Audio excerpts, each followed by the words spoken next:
The history of technology in education. Let's begin.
Not even close to the end, it's just beginning. Life is getting lighter while the days are getting brighter, yeah. And then so good, I won't even worry anymore. Took all my cares, took and kicked them all out the door. Go on and try, come and tell me what you're waiting for. Move and keep them going till your life is overflowing, yeah. I do a dance of victory, cause now I'm living good. No, I'm not living like I used to be. I talk about things, talk about my mind. Now I'm free from the words that I left behind. I gotta jump for joy and shout aloud and make a sound. Oh, the world can stop me now, no. And on the music I will ride on the beat. Play my guitar while I'm stomping my feet, yeah.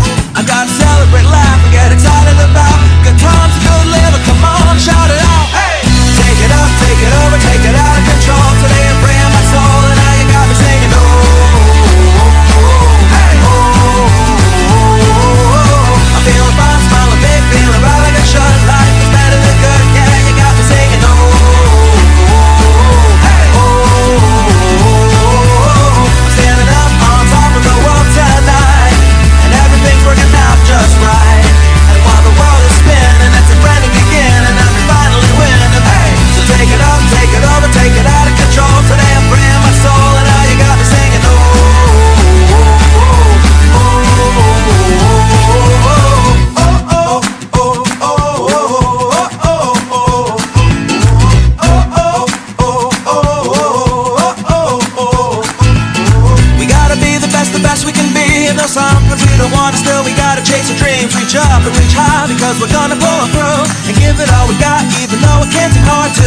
make it happen, but we can't start sliding. Come on, and do what you gotta do to fight on.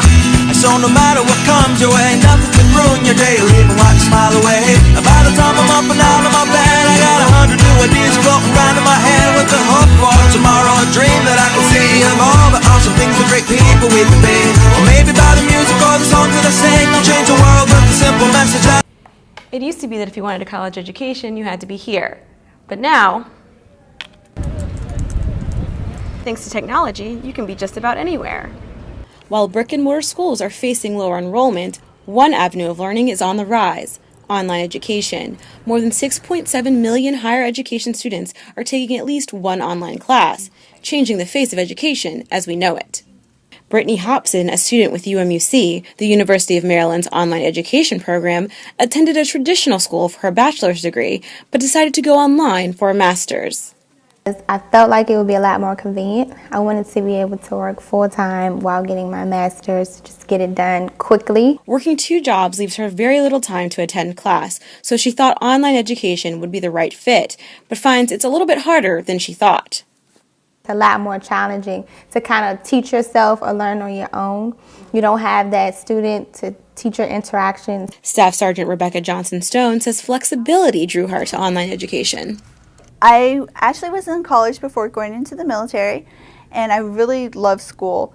But once I went into the military, it was quite difficult with the schedules and the workloads to attend a traditional school. But she does miss the social aspect of traditional schooling. You don't get to, participate as much in college life. Like, I rushed Greek week. We don't have Greek week at UMUC. The idea that people from all over the world can be part of one classroom experience is what Dr. Theo Stone, a professor at UMUC, says enriches the class. What's fascinating is these students bring a rich variety of knowledge, skills, and abilities into the classroom. The U.S. Department of Education took a look at online learning. They found that on average, students in online learning conditions performed better than those receiving face-to-face instruction. But isn't that physical interaction important? That part I definitely miss. It's a lot harder to be personable on a computer. Despite the challenges, Hobson will be done a lot faster and for a lot less money than if she were to attend a traditional school. So the obvious question is, how will she fare in the job market? I think over the past 5 to 10 years, employers have gotten a little bit more comfortable with online degree programs, but it really comes down to the individual employer and do they know the school, do they know the degree. Jewel also says that employers are more interested in related experience, which is where a lot of online students can actually have an advantage. As for Hobson, she says the task is daunting. I have gone online and did the online search. It feels unproductive because you apply for 30 million jobs and you don't get one call back. But she says she has a few leads. In College Park, Morgan Gilliam, CNS TV.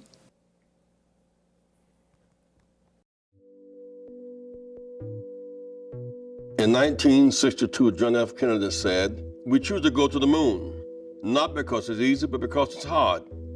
Because that goal will serve to organize and to measure the best of our energies and skills. Because that challenge is one that we are willing to accept, one we are unwilling to postpone, one which we intend to win, and the others too. Thousands of scientists and engineers, the best minds of the nation, were trained, and within years, we landed on the moon." Silicon Valley and the tech industry is the most dynamic, innovative, and creative the world has ever seen. It can do anything if it wants to, if it sets its mind to it. Technology has reshaped the way we work, the way we live. The possibilities really seem limitless. And the pace of change in technology is really staggering. Whatever you can think of when it comes to technology, I feel like you can create. There's no limit on creativity, and you never know where creativity is going to be launched from. There are enormous opportunities in the tech sector. This is where the world is going. It's the new job market, and it's the new literacy. Like, if you don't know how to code, it's going to be equated to not knowing how to read soon. People who come with great ideas, with big problems to solve, really have the opportunity to solve them in a big and meaningful way. By the year 2040, 42% in the U.S. will be Black and Latino. 1.4 million jobs in technology will open by 2020.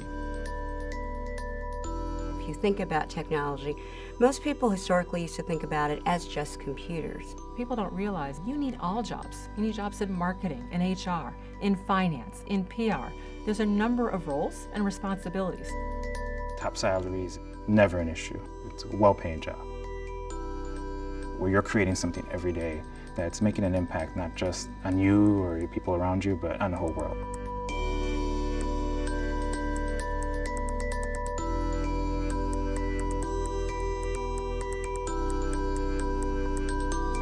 There's a lot of folks in the room who have been told for whatever reasons that technology is not a safe place for them. Young people of color are incredibly technology savvy. There seems to be this gap, between sort of, I use the technology, I master the smartphone, and then translating that into a career.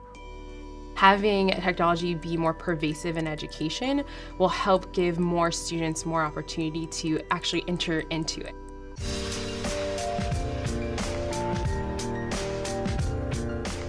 If you want to build a career where you have lots of opportunity for growth and development, tech is that area. The opportunities are huge. Explore, be super curious, get under the hood of the car, to get messy. Don't quit. This industry is run by people who can be creative in their thinking. Encourage your peers to go down the path with you as well. We hope that everyone who's interested in tech will give it a try and know that there are people in Silicon Valley and across the nation who are there to support you. Be proactive. Be an agent of change. We have a massive opportunity right now to change the face of how things look and how things are. We can change the face of technology for the better. We do need to change the face of the industry. We have to change the face of the tech ecosystem. Change the face. Change the face. Change the face. Change the face. To just change how business is done and how people live. In Silicon Valley, inclusion is the key to equity and parity. The question is not can they, but will they? And they must. This world is our world. Our best days are ahead of us. Go forward by hope, not backwards by fear. And so now let's face the change and change the face of Silicon Valley.